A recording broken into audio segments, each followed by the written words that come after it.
Barbecue sauce is one of those condiments you don't really think about until you need it. And when you need it, you really need it. Whether for dipping, spreading, basting, or marinating, barbecue sauce brings zing thanks to its combination of tangy, sweet, sour, and sometimes smoky flavor. For most of us, grabbing some barbecue sauce usually means buying a bottle at the grocery store. Sure, that stuff can be cheap and is available in a wide variety of flavors. But have you ever looked at the ingredients? I don't know about you, but I don't want high fructose corn syrup anywhere near my chicken or ribs. The solution, of course, is to make it yourself. And good news, homemade barbecue sauce is way easier than you think. Just gather a few ingredients and you can whip it up in about 20 minutes or less. And unlike that bottled stuff from the store, you know exactly what's going into your barbecue sauce using only the ingredients that you want for the flavor that you love. Today, I'm going to show you how quick and easy it is to make my Bold and Brawny barbecue sauce.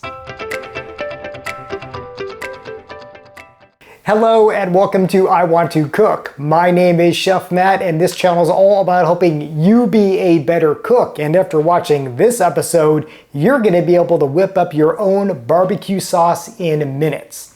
Now, I will note first and foremost, here in the good old US of A, there's a lot of different types of barbecue sauces. One's based on mustard, to mayo, to vinegar, to good old tomato. And that's the kind that we're going to be making today, although they're all delicious in my book. But this one's going to be an easy ketchup-based barbecue sauce. So yes, you will need a bottle of that stuff, but again, you can use whatever you like. Personally, I like to use an organic one without high fructose corn syrup, but use whatever you have on hand.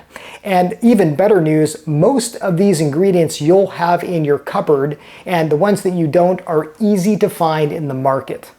As for those other ingredients, we're also going to use some apple cider vinegar, brown sugar, molasses, low sodium soy sauce, Worcestershire sauce, yellow mustard, chili powder, ginger powder, some garlic granules, and some onion powder. And yes, I will put the recipe and all measurements in the description below so you have it on hand. And one optional ingredient, hey, remember this stuff? Liquid smoke. I did a whole episode on this strange but delicious stuff. If you like your barbecue sauce with kind of a smoky note, feel free to add a drop or two of this stuff. A little goes a long way and it can make the sauce even better. And I should note that all of those ingredients, well, you can adapt them to your taste. If you want something hotter, we'll add some cayenne pepper. If you like it sweeter, more sugar, a little more tang, more vinegar, etc. That's the great thing about this sauce and cooking in general is, well, you can make it taste exactly the way that you and your family like. Did you get all those ingredients together? Great. That was actually the hardest part of this recipe. All you have to do now is just dump it into a pot and then cook it. And no, unless you are making a YouTube video on homemade barbecue sauce or trying to impress your friends, you don't even need to measure everything into those little cups. I just did that for your sake so you can see kind of what we're doing here. You can drop everything into the pot that you are going to cook this in.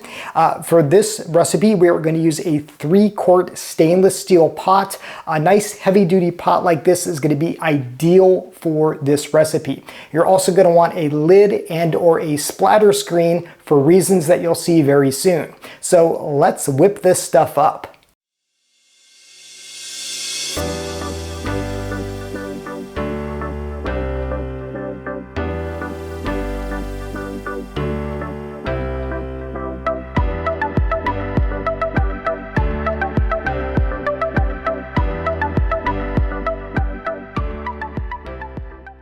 Now, of course, you can make this indoors on a stove, but This comes together so quick and easily, I actually like to do it when I'm barbecuing. And here this barbecue has a side burner that is perfect for this application.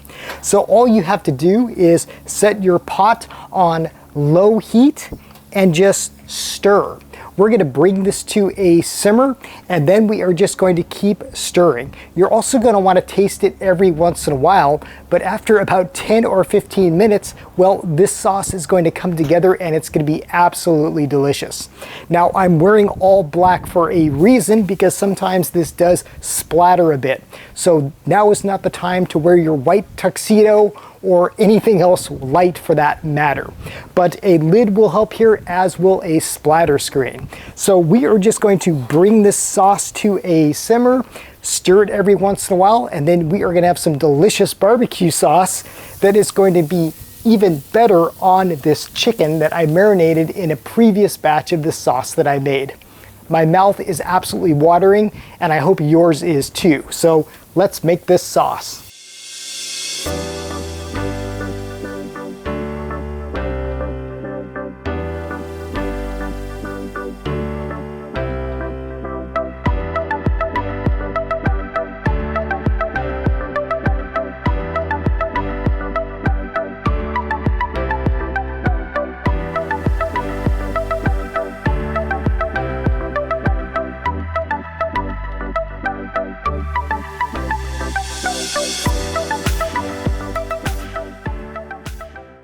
This has been bubbling and burbling and smelling amazing for about 15 minutes now.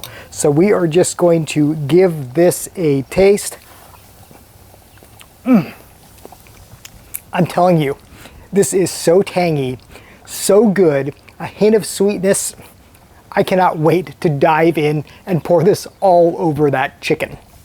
And just like that, in about 20 minutes, not only do we have this beautiful grilled chicken, but we have this amazing homemade barbecue sauce to slather all over it, and for, well, any other use that you can think of.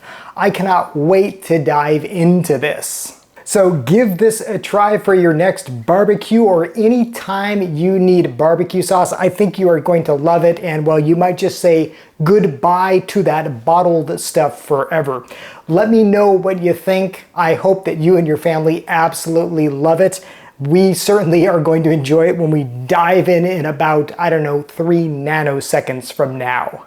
Okay, trivia time. Last week I asked you to identify this. This is a part of something, and several of you got it right. You correctly identified this as a steamer basket, and not just any steamer basket. This is used in a rice cooker. I love using these when I'm making rice, because you can put, well, other ingredients on top, whether it's carrots or even something like fish that will cook along with the rice as it cooks. So everything is done and completed when the rice is done too. So really great device. These usually come with rice cookers when you buy them. Congratulations to everybody who correctly identified this as a steamer basket for a rice cooker. Okay, for this week's culinary trivia, we're doing something of, should we call it a remedial? Well, nonetheless, if you are a regular viewer, you will know exactly what this is. It probably looks familiar. Regardless, if you know what this is or you have a guess, put it in the comments below, and I will of course let you know the correct answer, what this is and what it's used for, in the next episode. As always, thank you so much for watching. Thank you for subscribing. Until next time, I hope you want to cook.